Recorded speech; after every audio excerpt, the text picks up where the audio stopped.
Magandang araw, magandang buhay. Nandito nga pala ako sa may Just Solar Lights sa Imabini Street, Caloocan upang tumingin ng solar lights na aking ilalagay sa tapat ng aming bahay.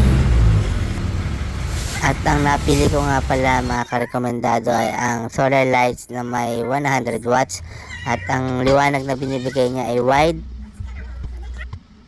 At nang binuksan ko to, may kasama ng remote, may kasama na rin siyang tubo na ikakabit na lang.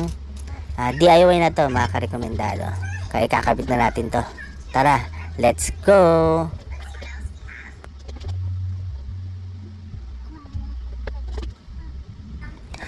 Bumblebee, lights up! Yan, napakaliwanag nga karekomendado. Nirecommend ako tong Just Solar Lights dyan sa may Mabini. Napakaganda, napakaliwanag na solar lights na nabili ko dyan. Hanggang sa muli mga karekomendado, ingat and God bless.